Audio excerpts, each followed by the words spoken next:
যোৱাকালি ভাৰতবৰ্ষৰ মহামান্য উচ্চতম ন্যায়ালয়ৰ নাগৰিকত্ব সংশোধনী আইনৰ যি বিধি যোৱা 11 তাৰিখে বলবৎ কৰিলে, এই বিধি বলবৎ কৰাৰ ফলত অসম চুক্তি নৎসাত হৈছে আৰু অসমক বিজেপি দলে প্ৰতাৰণা কৰিছে। তেখেতসকলে কৈছিল অসম চুক্তি আখৰে আখৰে ৰূপায়ণ কৰা হ'ব।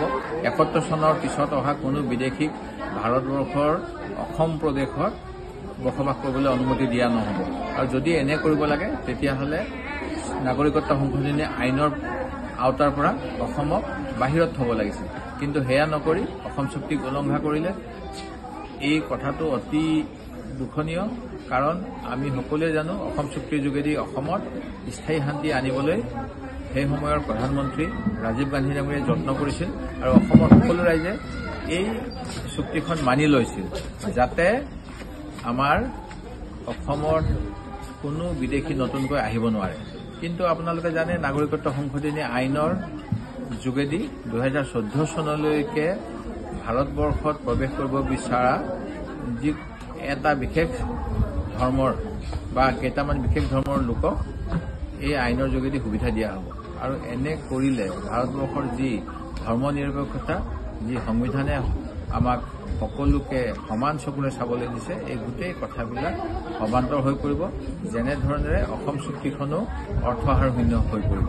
সেয়ে মই সুপ্ৰিম কোৰ্টত ইয়াৰ প্ৰতিবাদ কৰিছোঁ আৰু সুপ্ৰিম কোৰ্টৰ পৰা নিৰ্দেশনা বিচাৰিছোঁ যাতে নাগৰিকত্ব সংশোধনী আইনৰ আওতাৰ পৰা অসমক ৰক্ষা কৰে আৰু এই অবৈধ আইনখন বাতিল কৰে। দ্বিতীয়তে, আমাৰ দলৰ ফালৰ পৰা আৰু বিভিন্ন দলৰ ফালৰ পৰা হৰতালৰ আহ্বান দিয়া হৈছে। হৰতাল শব্দটোৰ অৰ্থই হৈছে যে স্বেচ্ছামূলকভাৱে কোনো ধৰণৰ ভাবুকিৰ দ্বাৰা প্ৰভাৱিত নহৈ চৰকাৰী যিকোনো কামৰ বিৰুদ্ধে যদি কোনোবাই নিজে প্ৰতিবাদ কৰিব বিচাৰে, তেওঁৰ নিজৰ ব্যৱসায় বন্ধ কৰিব বিচাৰে আৰু ইয়াৰ যোগেদি চৰকাৰখনক তেওঁলোকে কৰা ভুল কামৰ বিৰুদ্ধে সকিয়নি দিব বিচাৰে, সেয়া আমাৰ গণতান্ত্ৰিক এটা প্ৰতিবাদৰ পথ আৰু এই প্ৰতিবাদৰ পথক আমাৰ অসম চৰকাৰৰ আৰক্ষী, অসম প্ৰশাসনে আমাক অবৈধ বুলি ক'ব বিচাৰিছে আৰু তেওঁলোকে আমাৰ ওপৰত নটিচ দিছে। এয়াও দুৰ্ভাগ্যজনক। এই বিষয়টোও মই মহামান্য উচ্চতম ন্যায়ালয়ৰ দৃষ্টিগোচৰ কৰিছোঁ। মই আশা কৰোঁ উচ্চতম ন্যায়ালয়ে আমাক ন্যায় দিব।